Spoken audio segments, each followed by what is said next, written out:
திருமந்திரமும் காலக்கணித அறிவியலும் என்ற மேல்நிலை உயராய்வு பட்டய வகுப்பில் சேர்ந்து திருமூலர் ஆய்விருக்கைக்கு ஒத்துழைப்பும் ஜோதிடவியல் துறைக்கு பெருமையும் சேர்க்க வந்துள்ள ஆய்வாளர்கள் அனைவருக்கும் என் அன்பு நன்றிகளை வணக்கத்துடன் தெரிவித்துக் கொள்கிறேன். இந்த திருமூலரும் காலக்கணித அறிவியலும் என்ற மேல்நிலை உயராய்வின் நோக்கம் என்னவென்று சொன்னால், ஜோதிடத்தை மேல்நிலை உயராய்வுகளுக்கு கொண்டு செல்ல நம்மை நாம் தகுதிப்படுத்திக் கொள்வது எப்படி. இதுவரை நாம் கல்வியாக மட்டுமல்லாமல் பாரம்பரியமாகவும் படித்திருக்கலாம், நூல்களின் வழியாகவும் படித்து ஜோதிடத்தை பற்றி முழுமையாக தெரிந்திருக்கலாம். ஜோதிடம் பற்றி தெரிந்து கொண்டவர்கள் ஆய்வு நோக்கில் சிந்தித்து நூல்களையும் வெளியிட்டிருக்கலாம். இவற்றையெல்லாம் முறைப்படுத்தி அடிப்படையில் ஜோதிடத்தை தெரிந்து கொண்டு அதை பற்றிய முழுமையை உணர்ந்து கொண்டு அவற்றில் ஆய்வு நிகழ்த்தி அந்த ஆய்வு பயன் மக்களை சென்று எப்படி அடைய வேண்டும் என்ற நோக்கில்தான் இந்த மேல்நிலை உயராய்வு பட்டயம் நடைபெற உள்ளது. இதில் நீங்கள் முதல் ஆண்டு 3 தேர்வுகளை எழுத வேண்டியிருக்கும். இந்த கல்வி தகுதி என்று வரும்பொழுது திருமூலரும் காலக்கணித அறிவியலும் என்பதில் முதுநிலை பட்டயம் படித்தவர்கள் இதில் சேரலாம். காலக்கணிதம் அதாவது ஜோதிடவியலில் MA MSc படித்தவர்கள் இருந்தால் முதுநிலை பட்டயம் படிக்காமல் நேரடியாக வந்து சேரலாம். இது ஒரு சிறந்த உயராய்வு நிலையில் இருப்பதனால் 2 ஆண்டுகள் இந்த ஆய்வை நீங்கள் செய்து முடிக்கும் போது உங்களுக்கு அறிஞர் என்ற பட்டம் வழங்கப்படும். முதல் ஆண்டு நீங்கள் 3 தேர்வுகளை எழுத வேண்டியிருக்கும். அதில் ஒன்று ஆய்வு நெறிமுறைகள். ஏன் முதல் ஆண்டு ஆய்வு நெறிமுறைகளை தேர்வாக எழுத வேண்டும்? இந்த உயராய்வு என்பது நீங்கள் ஒரு சிறந்த ஆய்வை நிகழ்த்தி ஆய்வேடு வழங்க வேண்டும். உங்களுடைய கண்டுபிடிப்பு, உங்களுடைய மதிப்பீடு, பல தகவல்களை ஒருங்கு திரட்டி வகைதொகை செய்து பகுப்பாய்வு செய்து நீங்கள் வழங்கிய மதிப்பீடு ஆய்வாக உருப்பெற வேண்டும் என்ற நோக்கில் இந்த உயராய்வு அமைவதால் கட்டுரை எழுதுவது என்பது வேறு. கட்டுரையில் நாம் ஒரு தகவலை எவ்வளவு விரிவாக வேண்டுமானாலும் பேசலாம். மற்றவருடைய கருத்தை எடுத்து சொல்லும்போது இந்த கருத்து அவருடையது, இந்த கருத்து இந்த நூலில் இடம்பெற்றது என்று சொல்ல வேண்டிய அவசியம் இல்லை. ஆனால் ஆய்வு நெறிமுறைகள் என்று வரும்பொழுது பல விதிமுறைகளை பின்பற்ற வேண்டியிருக்கின்றது. ஒரு சொல் எடுத்தால் கூட பொருள் கெடும்படிதான் நாம் வார்த்தையை பயன்படுத்த வேண்டும். மற்றவர்களுடைய கருத்தை பயன்படுத்தும் போது அந்த நூலில் இருந்து எந்த பகுதியில் எடுத்தோம் என்பதை சுட்ட வேண்டியிருக்கின்றது.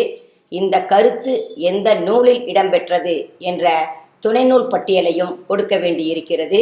இப்படி பல ஆய்வு நெறிமுறைகளை பின்பற்றி ஆய்வேட்டை எழுத இருப்பதால் குறிப்புகளை எடுப்பது எப்படி, அவற்றை ஒழுங்காக அடுக்குவது எப்படி, ஆய்வேட்டை எழுதுவது எப்படி, இயல் பிரிப்பது எப்படி, தலைப்பு தேர்ந்தெடுப்பது எப்படி என்று பல தகவல்களை ஆய்வு நெறிமுறைகளின் மூலம் நீங்கள் தெரிந்து கொண்டால்தான் இந்த ஆய்வேட்டை நீங்கள் வழங்க முடியும் என்பதற்காக முதல் தாள் ஆய்வு நெறிமுறைகள் என்று அமைகின்றது. இந்த ஆய்வு நெறிமுறைகள் பற்றி நீங்கள் படிக்கும்போது ஒரு ஆய்வாளருடைய தகுதி என்ன, ஆய்வை எந்தெந்த வகைகளில் செய்யலாம், அறிவியல் நோக்கில் செய்யலாம், ஒரு வரலாற்று நோக்கில் செய்யலாம், அப்படி விளக்க முறையாக செய்யலாம், நாம் எந்த வகை ஆய்வை செய்ய இருக்கின்றோம். இந்த ஆய்வு விளக்கமுறை திறனாய்வாகத்தான் பொதுவாக பலரும் செய்யும் நிலையில் ஜோதிட ஆய்வாளர்கள் பலர் குறிப்பிட்ட விதிகளை யூக விதிகளாக உருவாக்கி கொண்டு அவற்றை பல ஜாதகங்களுடன் ஒப்பிட்டு அந்த விதிகளை மெய்ப்பிக்கும் முறையை பின்பற்றி வருகின்றனர். இதுபோல் நீங்களும் இது போன்ற விதிகளை உருவாக்கி தங்களுடைய கண்டுபிடிப்புகளை ஆய்வாக கொடுக்கலாம். அல்லது பல தகவல்களை ஒன்று திரட்டி அவற்றை வகைதொகை செய்து பகுப்பாய்வு செய்து உங்கள் மதிப்பீடுகளை வழங்கினாலே நீங்கள் ஆய்வு பற்றிய ஒரு தெளிவுக்கு வந்துவிட முடியும். அதன் பின் வாழ்நாள் முழுக்க உங்களுடைய பணி என்பது ஆய்வு நோக்கிலேயே அமையும். அந்த வகையில் 3 தாள்களில் முதல் தாள் ஆய்வு நெறிமுறைகள் பற்றி முழுமையான தகவல்களை நீங்கள் தெரிந்து கொள்ள முடியும். அதற்கான நூலும் பாடநூலாக இருப்பதனால் நீங்கள் அந்த பாடநூலை வாங்கி முழுமையாக படிக்கும்போது ஆய்வு நெறிமுறைகள் என்ன என்பது உங்களுக்கு தெளிவாக புரியும். முதல் தாள் ஆய்வு நெறிமுறைகள் என இருக்கும்போது, 2ஆம் தாள் இதுவரை நீங்கள் ஜோதிடம் பற்றி தெரிந்து கொண்ட அனைத்து செய்திகளையும் உங்கள் மனதில் மீண்டும் கொண்டு வந்து ஒரு நினைவுபடுத்தும் வகையாக உங்களுடைய 2ஆம் தாள் அமையும். அடுத்து 3ஆம் தாள் என்பது எந்த ஒரு குறிப்பிட்ட பகுதியாவது எடுத்துக்கொண்டு அவற்றில் நீங்கள் ஆழமாக ஆய்வை நிகழ்த்த வேண்டும் என்றால் அது எப்படி என்பதை புரியும் வகையில் அமையும். உதாரணமாக ஜாதக அலங்காரம் என்று சொன்னால் அதில் பொது பலன்கள் இல்லாமல் சிறப்பு பலன்களை அவர் எப்படி அந்த நூலில் சொல்லப்பட்டிருக்கிறது என்று எடுத்து நாம் புரிந்து கொள்ளும் போது, நாமும் ஏதாவது ஒரு குறிப்பிட்ட தலைப்பை எடுத்துக்கொண்டு ஒரு லக்ன பாவம் என்று எடுத்துக்கொண்டால் அந்த லக்ன பாவம் முழுமையான தகவல்களை திரட்டி நீங்கள் ஆய்வாக வழங்க முடியும். ஆய்வாளர்கள் 12 லக்னங்களில் ஆளுக்கு ஒரு லக்னத்தை எடுத்துக்கொண்டு கூட ஆய்வேடாக வழங்க முடியும் என்ற வகையில் தன்னுடைய ஆய்வை ஆழமாக எப்படி செய்ய வேண்டும் என்பதை உணர்த்தும் வகையில் 3ஆவது தாள் அமையும். முதல் ஆண்டில் 3 தேர்வுகளை எழுதும் அதே நேரத்தில் நீங்கள் ஒரு ஆய்வு கட்டுரையையும் சமர்ப்பிக்க வேண்டும். அந்த ஆய்வு கட்டுரை ஒன்று மட்டுமல்லாமல் 2ஆம் ஆண்டில் தேர்வு முடித்த பின் 2ஆம் ஆண்டில் முதல் 6 மாதங்களுக்குள் இன்னொரு ஆய்வு கட்டுரையை சமர்ப்பிக்க வேண்டும். ஆய்வாளர்கள் சமர்ப்பிக்கும் இந்த 2 கட்டுரைகளும் ஒரு கருத்தரங்காக நடத்தப்பெற்று ISBN எண்ணுடன் இந்த கட்டுரைகள் நூல் வடிவில் இடம்பெறும். அடுத்து 2ஆம் ஆண்டு இறுதியில் ஆய்வேட்டை சமர்ப்பிக்க வேண்டும். முதல் ஆண்டு தேர்வு முடிந்த பின் உங்களுக்கு வகுப்பறைக்கு வர வேண்டும் என்ற கட்டாயம் இல்லை. நீங்கள் முழுமையாக நூலகத்தை பயன்படுத்தி கொண்டு மூல நூல்களை பயன்படுத்தி கொண்டு உங்களுடைய ஆய்வேட்டை சிறப்பாக வழங்கலாம். இந்த 2 நூல்களும் 2 கட்டுரைகளும் கருத்தரங்க தொகுதியாக வெளிவருவது போலவே ஆய்வேடு முடிக்கப்படும் பொழுது ஒவ்வொருவரும் ஒரு சிறந்த ஆய்வேட்டை வழங்குவதற்கு உதவியாக உங்களுக்கு ஒரு நெறியாளர், 10 மாணவர்களுக்கு ஒரு நெறியாளர் என்ற வகையில் திருமூலர் ஆய்விருக்கையின் வழி உங்களுக்கு நெறியாளர் நியமிக்கப்படுவார்கள். அவர்களின் உதவியுடன் நீங்கள் ஆய்வேட்டை வழங்கும் போது அந்த ஆய்வேட்டிற்கான பட்டயமளிப்பு விழா, அறிஞர் பட்டம் வழங்கும் நிகழ்வு, உலக அளவில் ஒரு மாநாட்டை நடத்தி அந்த நிகழ்வின் போது கொடுத்து உலகத்தமிழ் ஆராய்ச்சி நிறுவனம் பட்டயத்தை முனைவர் பட்டத்திற்கு இணையான ஒரு உயராய்வாக கொண்டு சென்றிருக்கின்றது. ஒவ்வொரு மாணவரும் கொடுத்துள்ள ஆய்வேடு என்பது தரமான ஆய்வுகளை வெளிப்படுத்தியுள்ள நூலாக வெளிவரக்கூடிய உயராய்வு செய்பவர்களுக்கு மட்டுமல்ல, ஜோதிட ஆய்வு உலகத்திற்கு மட்டுமல்ல, பொதுமக்களுக்கும் பயனுடைய ஆய்வாக இது அமைந்தது என்ற வகையில் ஆய்வாளர்கள் அனைவரும் ஆய்வை வழங்கும்படி திருமூலர் ஆய்விருக்கை அனைத்து நெறியாளர்களின் உதவியுடன் மாணவர்களை நெறிப்படுத்த இருக்கின்றது. அந்த வகையில் தனித்தனியாக நீங்கள் பின்னர் பார்க்கலாம். இது ஒரு அறிமுக உரை என்பதால் ஆய்வு என்பது 4 முக்கிய தகுதிகள் என்று வரும்பொழுது ஒரு ஆய்வாளருடைய கடின உழைப்பு ஆய்வேட்டில் வெளிப்பட வேண்டும். அதேபோல் ஒரு கருத்தை சொல்லும் பொழுது அந்த கருத்து முன்பின் முரணாக இருக்கக்கூடாது. முதலில் இந்த குரு செவ்வாய் சேர்ந்திருந்தால் நல்ல பலன் என்று சொல்லிவிட்டு பின்னால் குரு செவ்வாய் சேர்ந்திருந்தால் தீய பலன் என்பது போல் ஒரு முரண்பட்ட கருத்துக்களை சொல்லக்கூடாது. ஒரு கருத்து சீர்மை ஒழுங்கு இருக்க வேண்டும். ஒரு சொல்லை சொல்லும் பொழுது எழுத்து என்று ஓரிடத்திலும், எழுத்துக்கள் என்று ஓரிடத்திலும், கருத்து என்று ஓரிடத்திலும், கருத்துக்கள் என்று ஓரிடத்திலும் சொல்லக்கூடாது. ஒரு சொல்லுக்கு வேறு சொல் இருந்தால் அவற்றை பயன்படுத்தலாம். சொல்கிறார், கூறுகிறார் என்பது போல் சொல்லலாம். அதனுடைய வடிவத்தில் மாற்றத்தை ஆய்வேட்டில் செய்யக்கூடாது. ஆய்வு நெறிமுறைகள் முழுமையாக பின்பற்றப்பட்டு இருக்க வேண்டும். முழுமையாக என்றும்போது ஒரு ஆய்வின் தலைப்பை தேர்ந்தெடுப்பது எப்படி, ஆய்வின் முற்பகுதியை அமைப்பது எப்படி, ஆய்வேட்டை எழுதுவது எப்படி, களப்பணி செய்வது எப்படி, தகவல்களை திரட்டுவது எப்படி, தகவல்களை வகைதொகை செய்வது எப்படி, இயல் பிரிப்பது எப்படி, இயல்களை சங்கிலி தொடர்போல் ஒன்றுக்கு பின் ஒன்றாக செய்திகளை அமைப்பது, இயலை பிரித்து கொண்டு உட்தலைப்பை பிரித்து கொண்டு தகவல்களை தரும் பொழுது ஒன்றுக்கு பின் ஒன்றாக சங்கிலி தொடர் போல் செய்திகளை ஒரு இணைப்புடன் தருவது எப்படி? ஆய்வேட்டை முதல் முறை எழுதும்போது நம்முடைய கருத்துக்களை ஒரு அட்டையில் குறிப்பெடுத்து அந்த அட்டையின் மூலமாக பொருண்மை வாரியாக பிரித்து கொண்டு அந்த அட்டையை அடுக்கி வைத்து கொண்டு அந்த தகவல்களை எடுத்து முழுமையாக எழுதிவிடுகிறோம். இது முதல் முறை. எழுதி முடித்த பின் தான் இந்த தகவல்கள் முழுதும் சரியாக இருக்கிறதா என்று தகவல்களை சரிபார்ப்பது. நல்ல சரியான தகவல்கள் இருந்தால் விட்டுவிடலாம். கூடுதலான தகவல்கள், வேண்டாத தகவல்கள் இருந்தால் அவற்றை வெளியே எடுத்து விடலாம். இந்த இடத்தில் இன்னும் தகவல் தேவைப்படுகிறது என்று சொன்னால் வெளியில் இருந்து தகவல்களை எடுத்து நாம் உள்ளே சேர்க்க வேண்டியிருக்கும். இது இரண்டாவது முறை.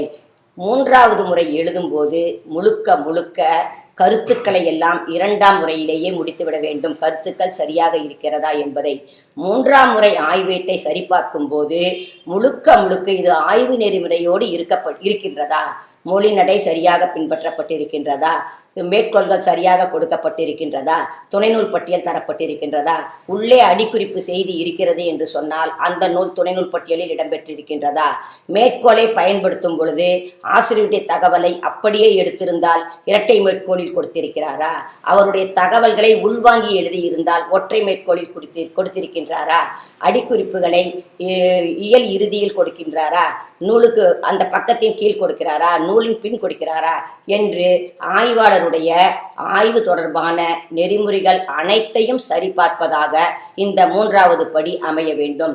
எனவே ஒரு ஆய்வாளர் தன்னுடைய ஆய்வேட்டை 3 முறை எழுத வேண்டி இருப்பதால் குறிப்புகள் எடுக்கும் போதே அந்த குறிப்புகளை படித்து உணர்ந்து குறிப்புகளை எடுத்தால் ஆய்வை எழுதும் போதும் ஆய்வு குறிப்புகளை வகை தொகை செய்யும் போதும் மிகவும் எளிமையாக இருக்கும். முதல் முறை எழுதும்போது கருத்துக்களை ஒன்றன் பின் ஒன்றாக சரியாக கொடுப்பதில் தான் கவனம் செலுத்த வேண்டும். இரண்டாவது முறை இது சரியாக இருக்கிறதா, கருத்துக்கள் சரியாக இருக்கிறதா, இயல் தலைப்பு சரியாக இருக்கிறதா, உட்தலைப்பு சரியாக இருக்கிறதா, அதற்குள் தரப்பட்டிருக்கின்ற செய்திகள் சரியாக இருக்கின்றதா என்பதில் தான் கவனம் இருக்க வேண்டும். மூன்றாவது முறை கொடுக்கும்போது தான் மொழி நடை சரியாக இருக்கிறதா, ஆய்வு நெறிமுறை சரியாக பின்பற்றப்பட்டிருக்கின்றதா, எழுத்து பிழைகள் இல்லாமல் இருக்கிறதா, கருத்து மயக்கம் இல்லாமல் இருக்கிறதா என்பன போன்ற பல தகவல்களையும் ஆய்வு நெறிமுறையோடு ஒட்டி சரியாக இருக்கிறதா என்று பார்க்க வேண்டும். இந்த வகையில் உயராய்வுகள் செய்யப்படும் போது ஜோதிடம் என்பது மனிதனுடைய வாழ்க்கையை பாதிக்கின்றது. கோள்கள் மனிதனுடைய வாழ்க்கையை பாதிக்கின்றன என்று காஸ்மோ பயாலஜி போன்ற உயராய்வுகள் எல்லாம் மெய்ப்பித்திருக்கின்றன. எத்தனையோ அறிவியல் ஆய்வுகள் பல நூற்றுக்கணக்கான ஆய்வு கருத்துக்களை ஜோதிடத்தின் வழி நிறுவி இருக்கின்றன. எனவே நம்முடைய ஆய்வுகளும் ஒரு கணிதவியல் நோக்கிலும் வானியல் நோக்கிலும் ஜோதிடவியல் நோக்கிலும் அமைதல் வேண்டும். அதே நேரத்தில் செய்யப்படாமல் உள்ள இன்னும் ஒரு மேலோட்டமான ஆய்வுகளே செய்யப்படாத நிலையில் மூல நூல்களில் உள்ள அனைத்து கருத்துக்களும் தொகுக்கப்பட வேண்டும். அவற்றில் உள்ள மூல நூல்களை பார்க்காமலே அவை அனைத்தும் இங்கு தொகுக்கப்பட்டு விட்டது என்று ஆய்வாளர்கள் பயன்படுத்தும் நிலை உருவாக வேண்டும்.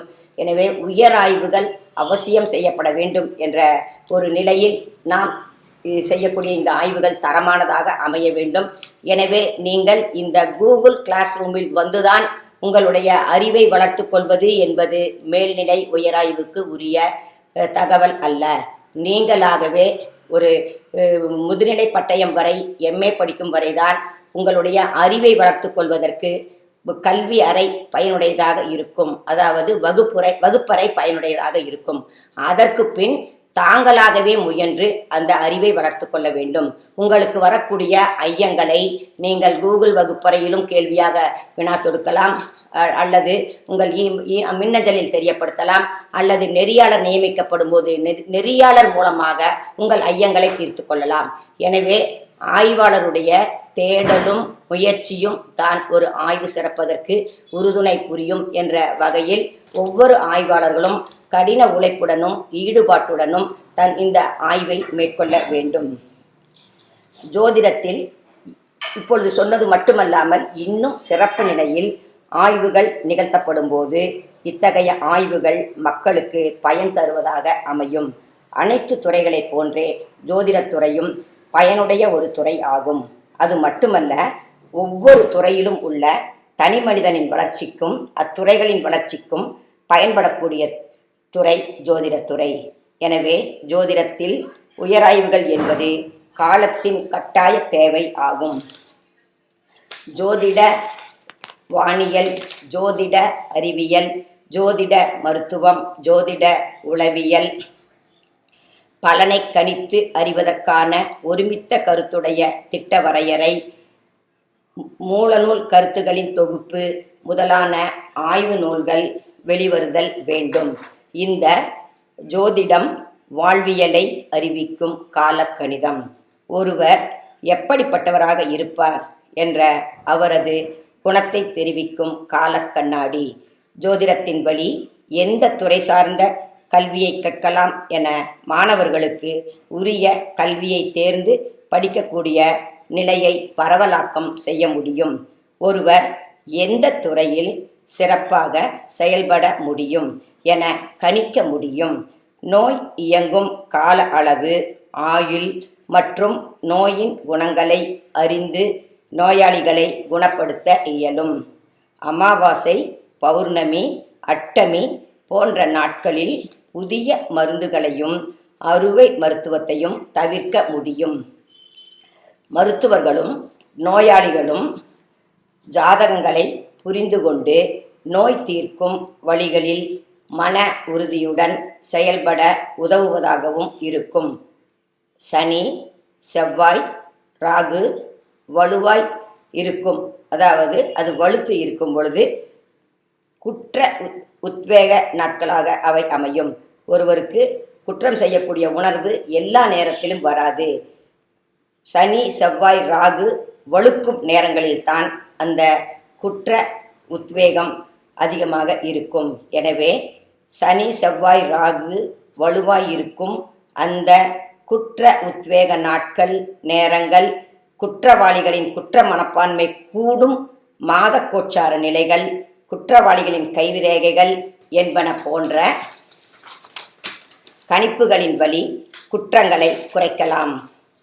பணியாளர்களின் மனோதத்துவ குணங்களுக்கு ஏற்ப சுமூகமாக பழகி அதிக வேலை வாங்கலாம். மேலதிகாரிகளிடம் நன்மதிப்பை பெறலாம். இந்த வாழ்வியல் ஜோதிடம்தான் திசை, வாரம், நாள், மாதம், ஆண்டு என்று பருவத்தை கணக்கிடும் முறைகளை தந்து இருக்கிறது. இது இயற்கை சீற்றங்களை கணக்கிடும் முறைகளை தன்னுள் கொண்டுள்ளது. சூரியன், சந்திரன், பூமி ஆகியவை நேர்கோட்டில் வரும்போதுதான் அமாவாசை, பௌர்ணமி வருகிறது. இந்த சூரியன், சந்திரன், பூமி ஆகியவை நேர்கோட்டில் வரும்போதுதான் கிரகணங்களும் ஏற்படுகின்றன. ஆனால் அமாவாசை பௌர்ணமி காலமும், அதாவது அமாவாசை பௌர்ணமி காலமும் கிரகண காலமும் ஒன்றாக இருப்பது இல்லை. இதற்கான காரணத்தை அறிவியல் முறையோடு கணித அடிப்படையில் ஜோதிடம் நமக்கு தந்து இருக்கிறது. இன்றைய கணிதம், அறிவியல், வானவியல் போன்ற பல்வேறு துறைகளுக்கு ஜோதிடம் அடிப்படை ஆதாரமாக உள்ளது. எனவே வாழ்வியல் பயன்பாட்டு நோக்கில் அனைத்து பாடத்திட்டத்திலும் ஜோதிடம் இணைத்து கற்பிக்கப்பட வேண்டும். அனைத்து பல்கலைக்கழகங்களிலும் இதற்கென துறை அமைக்கப்பட வேண்டும். அப்போதுதான் தன்னை பற்றியும் பிரபஞ்சத்தை பற்றியும் பல உண்மைகளை மாணவர்கள் புரிந்து கொள்ள வாய்ப்பு ஏற்படும். தன்னை அறிய தனக்கொரு கேடில்லை என்கிறார் திருமூலர். தன்னை அறிதல் என்று அவர் சொல்லும்போது நம்முடைய கண்ணுக்கு தெரியும் பருவுடல் மட்டுமல்ல, உள்ளே இருக்கக்கூடிய சூட்சும உடல், கண்ணுக்கு தெரியாத சூட்சும உடல் மட்டுமல்ல, அதையும் தாண்டிய ஆன்ம உடல் என்று உள்ளது. உணர்ச்சியின் வழியாக அந்த ஆன்ம உடலின் உதவியோடு நாம் ஆன்மாவை அறியும் போது தன்னை அறிதல் என்பதை நாம் அறிய முடியும். தன்னை அறிந்து ஒரு மனிதன் செயல்படும் போது அவனால் சாதிக்க இயலாதது என்று எதுவும் இருக்காது. அனைத்து பணிகளையும் அவனால் செய்து கொள்ள முடியும். அவன் நினைத்ததை நினைத்தபடி செய்ய இயலும் என்ற உண்மைகளை எல்லாம் வழங்கக்கூடியதுதான் தன்னை அறிதல். முழுமையாக ஒருவன் தன்னை அறியும் போது முழுமையான அறிவை பெறுகின்றான்.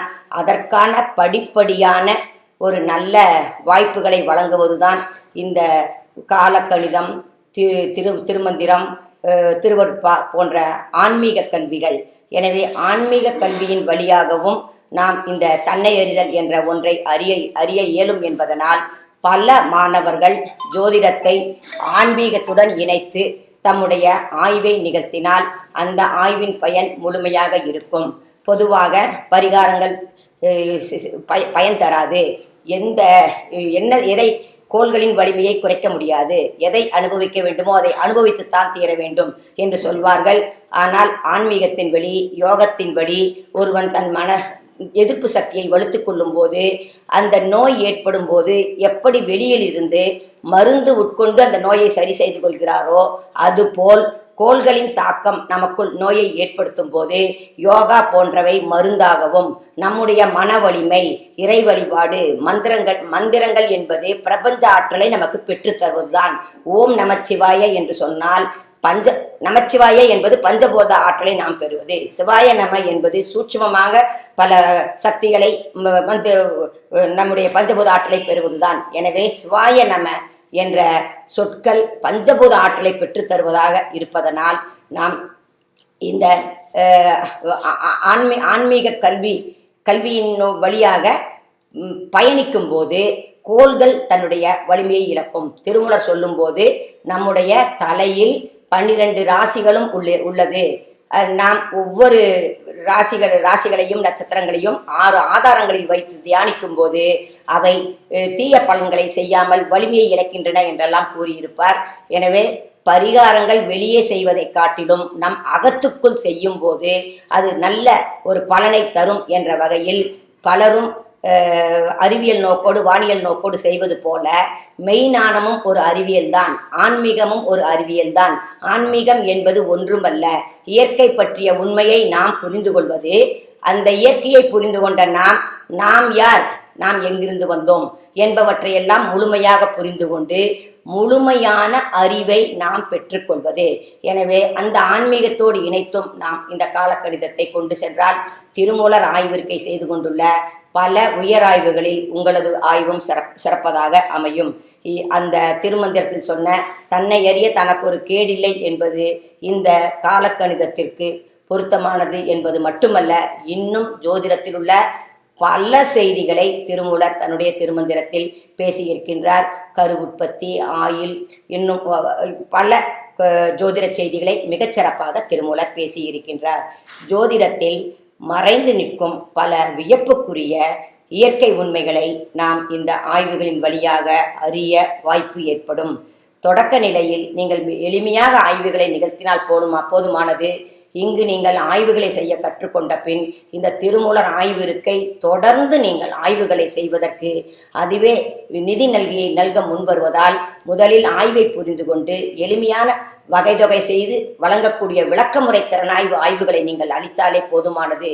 பிற்பகுதியில் நீங்கள் ஒரு சிறந்த ஆய்வை தரக்கூடிய ஆய்வாளராக உருவாக்குவது திருமூலர் ஆய்விற்கையின் கடமையாக அமையும். அந்த பணியை எடுத்துக்கொண்டு ஆர்வமும் ஈடுபாடும் உள்ள மாணவர்களை எதிர்காலத்திற்கு ஒரு சிறந்த ஆய்வாளர்களாக இனம் காட்ட திருமூலர் ஆய்விற்கை தனது இலக்காக கொண்டு செயல்பட இருக்கின்றது. இந்த ஜோதிடமானது மறைந்து நிற்கும் பல வியப்புக்குரிய இயற்கை உண்மைகளை அறிய வாய்ப்பை மட்டும் ஏற்படுத்துவதல்ல, நம்முடைய வாழ்வியலுக்கான முக்கிய காரணி இது. இதை உலகுக்கு எடுத்து சொல்ல வேண்டிய கடமை நம் போன்ற ஆய்வாளர்களுக்கு உள்ளது.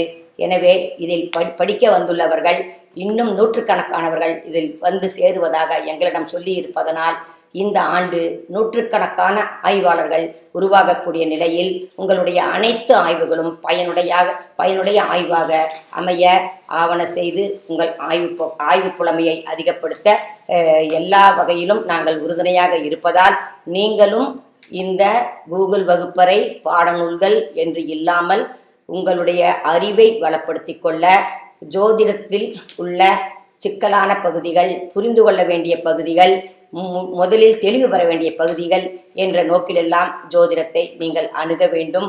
பொதுவாக பலன் சொல்வது என்றால் என்ன, ஒரு ராசி பலன், ஒரு லக்ன பலன், ஒரு திதி பலன், யோக பலன் என்று சொன்னால் அது நட்சத்திர பலன் என்று சொன்னால் அது பொது பலன். சிறப்பு பலன் என்று வரும்பொழுது ஒருடைய ஜாதகத்தை வைத்துக்கொண்டு அவருக்கு தனிப்பட்ட முறையில் சொல்லும்போது சிறப்பு பலன் ஆகின்றது.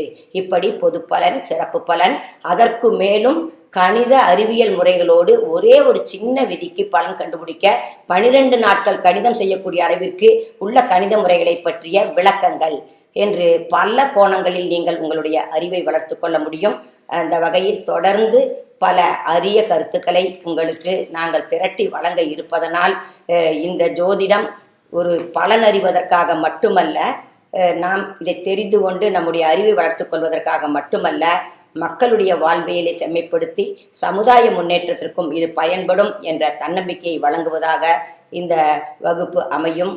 இதுவரை பேசியது ஒரு புரிதல் நோக்கில் திருமந்திரம் எப்படி நாங்கள் திருமலர் ஆய்விற்கை வழியாக உலக பொதுமறை என்று கூறக்கூடிய அளவில் கொண்டு செல்ல வேண்டும். திருமந்திர கருத்துக்களை சிறியவர் முதல் பெரியவர் வரை, குறிப்பாக பள்ளி கல்லூரி மாணவர்கள் அனைவருக்கும் கொடுக்க வேண்டும் என்ற நோக்கில் வாழ்வியல் நன்னெறி, திறன் மேம்பாட்டு நெறி என்ற நோக்கில் எப்படி கொண்டு சென்று கொண்டிருக்கிறோமோ அதே போல் ஜோதிட கல்வியையும் உலக அளவில் கொண்டு செல்ல ஆவண செய்ய இருப்பதால் நீங்கள் எங்களோடு பயணிக்கும் போது பல அரிய கருத்துக்களை பெற முடியும் என்ற வகையில் இது ஒரு முன்னோட்டமாக. உயராய்வு என்பது பல நிலைகளில் செய்யப்படலாம். தொடக்க நிலையில் வரும் நீங்கள் படிப்படியாக இதை புரிந்து கொண்டு மெல்ல உங்களுடைய அறிவுத்திறனை, ஆய்வுத்திறனை வளர்த்து கொண்டால் போதும் என்பதற்கு இது ஒரு அறிமுக உரையே ஒழிய இது இந்த கடினமான ஆய்வைத்தான் நாம் செய்ய வேண்டுமோ என்ற ஒரு பயங்காட்டுதலாக எடுத்துக்கொள்ளக்கூடாது. பல தகவல்களை நாம் தெரிந்து கொண்டால் அந்த ஒரு புரிதல், இட்லி மாவு ஒன்று இருந்தால் நாம் எந்த வகை, அது 10 வகை 20 வகை உணவு வகையாக சமைத்து விட முடியும். அப்படி பல தகவல்கள் நமக்குள் வரும்போது நாம் எந்த ஒரு புதிய செய்தியை செய்ய தொடங்கினாலும் நமக்குள் ஒரு தயக்கம் இருக்காது. எதையும் நம்மால் செய்துவிட முடியும் என்ற தன்னம்பிக்கையை வழங்கும் என்ற நிலையில்தான் பரவலாக சில செய்திகளை இங்கு சொன்னோம். அடுத்த வகுப்பில் இருந்து குறிப்பிட்ட ஒரு பாடப்பகுதியை எடுத்துக்கொண்டு அந்த தலைப்பில் நாம் என்ன சொல்ல இருக்கிறோம், அந்த தலைப்பு பற்றிய செய்தி என்ன, அந்த தலைப்பில் இதுவரை என்ன சொன்னோம், இந்த தலைப்பை நாளை தலைப்பில் என்ன சொல்ல இருக்கிறோம் என்ற வகையில் அமைத்துக் கொள்வோம். அடுத்த நாள் வகுப்பின் போது நேற்றைய வகுப்பில் என்ன தலைப்பில் பேசினோம், அதில் என்ன சொன்னோம், இன்றைய தலைப்பில் என்ன சொல்ல இருக்கிறோம் என்பது போல் அமைத்துக் கொள்வோம். தொடர்ந்து எங்களுடன் பயணித்து பயன்பெறுமாறு அன்புடன் கேட்டுக்கொள்கிறேன். நன்றி.